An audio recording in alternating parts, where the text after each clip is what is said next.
OBC लड़ते लड़ते आप आरक्षण की लड़ते लड़ते देखी तो बात फिर संतों तक आप पहुंची। बड़े संत के लिए आपने बयान दिया, उधर से बयान हो रहे, तो संतों और ओबीसी वर्ग में मतभेद से पैदा हो रहे, कैसे देखते हैं आप?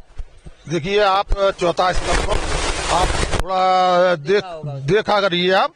मैं तो संतों के बारे में कभी बोलता ही नहीं हूँ। मैं तो सबसे पहले आ बैल मोह मार कहावत कहते हैं काम में, तो आ बैल मोह मार मेरे बारे में बोले थे, मैं तो नहीं बोला था उनके बारे में। जब तुम किसी के बारे में बोलोगे आ बैल मोह मारोगे तो आदमी कोई ना कोई जवाब तो देगा पीछे से, आप चुप तो बैठ नहीं सकते हैं।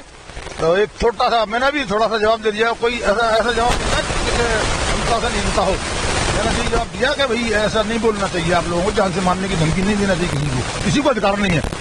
तो उस नमस्कार, आप देख रहे हैं राजधानी समाचार। बात की जाए मध्य प्रदेश का वो चंबल क्षेत्र बड़ा ही चर्चित रहता है, क्योंकि पहले तो चर्चित रहता था कि काफी नदी रेत है और भी तमाम चीजें हैं, लेकिन बात करें एक क्षेत्र के नेता भी हैं और पिछोर विधानसभा से घूमते घूमते यार मध्य प्रदेश की तमाम क्षेत्र और तमाम जिलों में घूम रहे हैं। हमारे साथ है प्रीतम लोधी, भारतीय जनता पार्टी से रहे, कुछ कारण बस उन्हें भारतीय जनता पार्टी से निकाला गया कि उन्होंने इस्तीफा दिया है, उनसे भी उस विषय पर भी चर्चा करेंगे।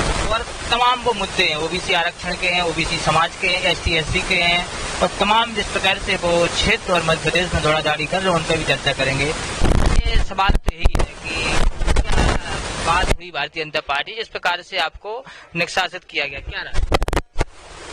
मैं तो समाज के लोगों को एक गाँव में समझा रहा था, मैं किसी के बारे में बता रहा था, घर बैठ के समझाते हैं ऐसे ही समझा रहा था। सागर में बंडा गांव में एक बच्ची के साथ बलात्कार हुआ था, रेप हुआ था, उसको बहुत मारा गया था, पीटा गया था, एक अरुण मिश्रा ने किया था। तो मैं लोगों को समझा रहा था कि ऐसे लोगों को घरों में मत बुलाया करो, न बैठाला करो, उनके घरों में आना जाना बहुत था उस व्यक्ति का।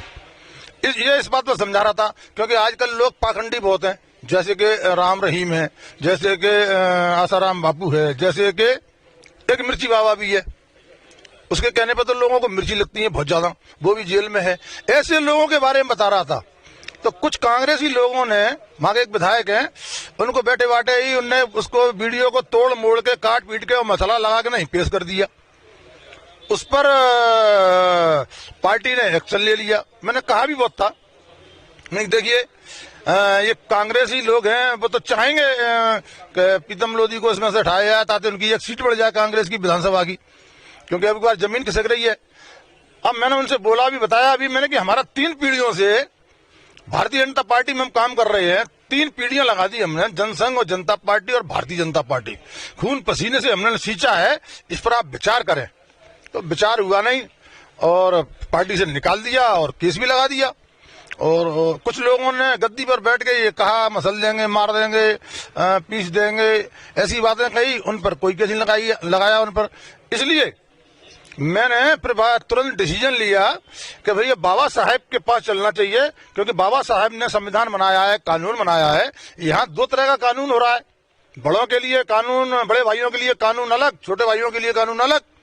मैं बड़े भाई बोलता हूँ हमारे श्रवण समाज के लोगों से, वो हमारे बड़े भाई हैं, हमें बीच के पिछड़े वर्ग के 2 हमारे छोटे भाई भी हैं, जुड़मा एससी और एसटी के, हमें उनसे प्रेम करना चाहिए। तो मैं बाबा साहब के पास गया, बाबा साहब से निवेदन किया और मैंने पैरों में सर रखकर उनसे आशीर्वाद मांगा कि मुझे आशीर्वाद दो, ताकि मैं आपके कानून को ये तोड़ मोड़ कर और धज्जियां उड़ा रहे हैं इस देश के अंदर, प्रदेश के अंदर, इसको मैं आपके पद चिन्हों पर चलने के लिए मुझे आशीर्वाद दो। उन्होंने आशीर्वाद दिया, उसी दिन से मैंने बीड़ा उठा लिया कि अब मैं ओबीसी और एसटी के लिए लड़ाई लड़ूंगा।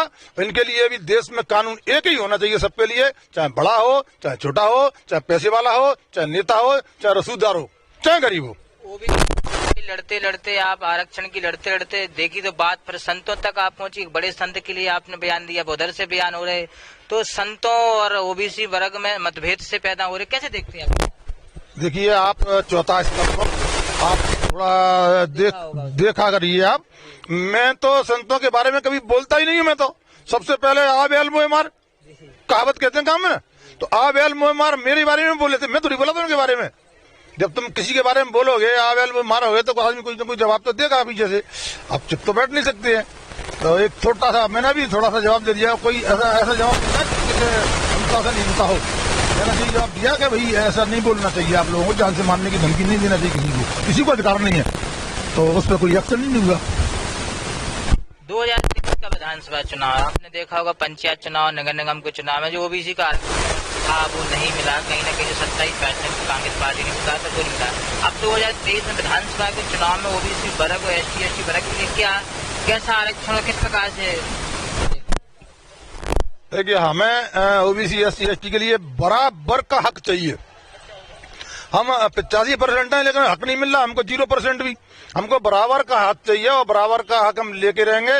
इसी में नहीं, हमारे कर्मचारी, हमारे मास्टर लोग, हमारे अधिकारी लोग, ओबीसी SC/ST के अधिकारी लोग, इनके संग में भी बहुत अनदेखी की जा रही है। आप थाने में जाके देखिए, मलाईदार थाना बड़े भाई, तहसील मलाईदार बड़े भाई, कलेक्टर मलाईदार बड़ा भाई, SP मलाईदार बड़ा भाई, जहां भी चले जाओ, जिस विभाग में आप जाके देखिए, बिजली विभाग में बड़े भाई, छोटे भाइयों की कोई गिनती नहीं है। कोने यात्रे में लगा दिए सब छोटे भाई। सर्विसों में भी हमको, कर्मचारी और अधिकारियों में भी हमको बराबर का हक चाहिए। 2023 में एक बड़ा लंबा अभी समय, 5 पार्टियों को मैं एक छत के नीचे लाने की कोशिश कर रहा हूँ। जगह जगह जा रहा हूँ मैं, उत्तर प्रदेश भी गया, राजस्थान भी गया, मध्य प्रदेश में भी गया। जो पार्टियां हैं छोटी छोटी, सपा है, बासपा है, बहुजन है, अपनी आप पार्टी है, एक जैस पार्टी है, ऐसी 5 पार्टियां हैं। सबको एक निवेदन किया है कि एक छत के नीचे आ जाइए और मिलकर गठबंधन बनाकर हम चुनाव लड़ेंगे और केवल 60-70 सीटों पर लड़ेंगे, ज्यादा सीटों पर नहीं लड़ेंगे। इतनी टारगेट करेंगे हम, मालवा, चंबल संभाग और बुंदेलखंड। तो इन सीटों पे हम चुनाव लड़कर और हम पिछले वर्ग के OBC ST के लोगों को निकालेंगे और बहुमत की तो नहीं कह सकता, लेकिन किंगमेकर जरूर बनेंगे हम। लेकिन मध्य प्रदेश में तो कांग्रेस और भारतीय जनता पार्टी का ही वजूद है। आपने देखा होगा समाजवादी पार्टी के एक विधायक थे तो वो भी BJP में आ गए हैं, और भी कहें तो एक BSP के थे तो कुशवाहा जी भी आ गए, मात्र एक BSP की बनी रामबाई पथरिया विधायक बची है। तो अब इन पार्टियों को छत में ला के ऊपर कैसे रहेंगे, वो कैसे उभरेंगे? हम जब एक 2 के विधायक आते हैं, मिलकर लड़ेंगे तो 25 विधायक नहीं आएंगे इनके, पक्का आ जाएंगे 25 विधायक। और 25 विधायक से हर पार्टी हमको समर्थन मांगेगी। हम जिसे समर्थन देंगे, जो OBC SC और ST, इनके हमारे जो हमें मांगे हैं, जैसे कि जनगणना हमारी मांग है, जैसे कि आरक्षण मांग है, इन मांगों को जो लोग पूरा करेंगे, जैसे अधिकारियों की मांग है, कर्मचारियों की मांग है, इनको भी आरक्षण, तब उस पार्टी को हम समर्थन देंगे। और जो हमारी मांगे नहीं रखेगा, हम उसको समर्थन नहीं देंगे। तमाम लोग जीत पाया, लेकिन वोट तो 90,000 आए। मध्य प्रदेश में हारने वाले के बहुत कम वोट आते, 90,000 आए मेरे वोट। जो बात सही है कि हम लगे रहेंगे और लोगों की सेवा करेंगे तो जरूर जिता के भेजेंगे हमको। हम लोगों की सेवा कर रहे हैं, लोगों के मुद्दे उठा रहे हैं, OBC के मुद्दे उठा रहे हैं, SC/ST के मुद्दे उठा रहे हैं, तो OBC SC पे हमें भरोसा है कि हमको विधानसभा और लोकसभा भेजेगी, हम उसके साथ रहेंगे। तो हक लाने की बात कर रहे हैं, कांग्रेस भी कर रही है, भाजपा भी कर रही है। आपने देखा होगा आदिवासी समाज की जयंती हो रही है, आदिवासी समाज के जो उनके तमाम जो उनके शहीद हैं, जो हमें खास करके नौजवान, तो नौजवान लोगों की नजर है तीसरे मोर्चे की, कि कोई तीसरी शक्ति आए तो क्योंकि कांग्रेस BJP दोनों देख ली और दोनों के शासन देख लिए, इसलिए वो तीसरी शक्ति की ओर देखने की कोशिश कर रहे हैं। अगर उनको तीसरी शक्ति मिली तो निश्चित तौर पर हमारा नौजवान तीसरी शक्ति की ओर जाएगा। सवर्ण समाज के कुछ नेता हैं, कुछ समाज के लोग हैं जो कहते हैं कि OBC महासभा, OBC संगठन और प्रीतम लोधी जिस संगठन में काम करे वो जातिगत संगठन है, तो आप कैसे देखते हैं, जातिगत संगठन है? आज मीटिंग हो रही है OBC महासभा की, आप इसमें देख सकते हो सारी समाजों के लोग हैं और सारी समाजें लाइक कर रही हैं। एक समाज का थोड़ी है ये, हम तो उनको भी न्योता देते हैं कि जो गरीब लोग हैं उनमें, हम तो उनको भी न्योता देते हैं, आप भी आ जाइए, हमारे यहाँ सेवा करने का आपको भी मौका मिलेगा। 2023 के विधानसभा चुनाव के लिए अब क्या कहना चाहते हैं चंबल और खासतौर पर पिछोर के वो लोग जो आपके साथ लगातार जुड़े रहते हैं? पिछोर की जनता जो आवाज उठाएगी मैं उनके साथ में हूँ, जो भी निर्णय लेगी पिछोर की जनता, मैं उनके साथ में कंधे से कंधा मिलाकर काम करूंगा। तमाम वो मुद्दे थे, राजनीतिक थे, सामाजिक थे, OBC संगठन के थे। प्रीतम लोधी जी हमारे साथ थे, लगातार मध्य प्रदेश की राजनीति में भागादौड़ी कर रहे हैं, उथल कूद भी मचा रहे। देखना होगा 2023 और 2024 में इनकी भागदौड़ का असर कितना संगठन को मिलता है और कितना जो OBC वर्ग उनको मिलता है। राजधानी समाचार से नीरज विश्वकर्मा की report, Bhopal. Subscribe now and press the bell icon. Never miss an update.